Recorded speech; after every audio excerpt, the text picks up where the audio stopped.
वो एक सेगमेंट है बस, जिसका जो उनकी जो प्रोडक्ट है उसका इस्तेमाल ईद-उल-अज़हा है, ठीक है। उनकी पूरी इन्वेस्टमेंट, पूरी एक्सरसाइज़ सिर्फ़ वहाँ तक है जहाँ तक उनका एक्सपीरियंस और चीज़ें और जहाँ पे वो उसको पहुँच सक रहा है। इस तरह बहुत सारे ऐसे फार्मर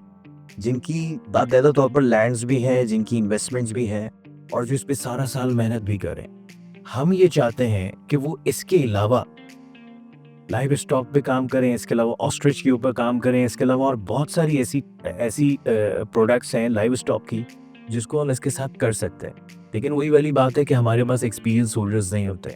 हमारे पास इस हवाले से जो है वो अपॉर्चुनिटीज़ जो है वो इस अंदाज की नहीं आती है कि फार्मर्स को थोड़ा सपोर्ट हो और वो एक स्टेप फॉरवर्ड बस 10-10 साल से एक ही अंदाज से मेहनत कर रहे हैं, बहुत कुछ कर रहे हैं। लेकिन क्या है कि वो एक ही सेगमेंट पे कर रहे हैं। ये बहुत फास्ट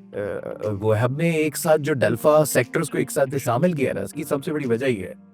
कि ये एक दूसरे से रिलेट करते हैं। एक डेयरी फार्मर है या एक कैटल फार्मर है, कोई उसको बहुत मसला नहीं है कि वो जो है वो अगर कैटल वाला है तो डेयरी फार्मर बन जाए, डेयरी फार्मर है तो कैटल फार्मर बन जाए, या अगर कोई डेयरी और कैटल है वो एग्रीकल्चरिस्ट भी बन जाता है, कोई इशू नहीं। ये सारे काम कहीं ना कहीं एक दूसरे से रिलेट करते हैं, एक दूसरे की ज़रूरत है। एग्रीकल्चर के बगैर डेयरी नहीं हो सकता। इसी तरीके से आप कैटल भी ले लें तो कैटल का भी यही है। तो और है भी हमारे पास अब डेल्फा में कुछ ऐसे मेंबर्स हैं जो इन तमाम सेगमेंट्स पे एक साथ काम कर रहे हैं और हमने उनका जो है कुछ हाई-अप्स को अभी हमारे साथ कुछ लोग आए थे बाहर से भी विजिट करने, उनको भी हमने विजिट कराया था कि एक ही जगह के ऊपर हमारा एक मेंबर है फार्मर है सिंध में और उसने एग्रीकल्चर भी रखा है, उसने फिश पॉन्ड भी बनाया हुआ है, उसने अपना जो है वो डेयरी का भी उसका एक सेटअप है मौजूद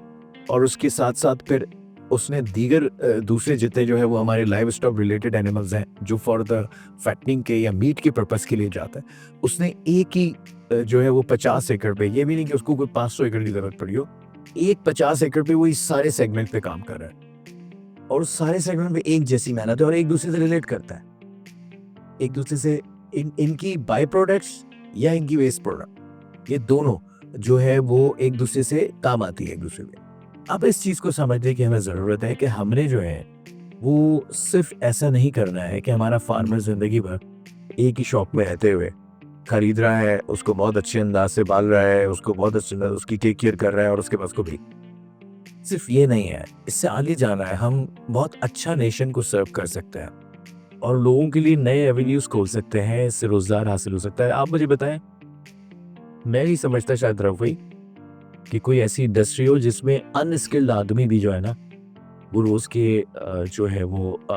1000 रुपए वेजेस के ऊपर काम कर सकता हो। कोई ऐसी बनी है जब तक कि उसको उसका हुनर हासिल ना हो।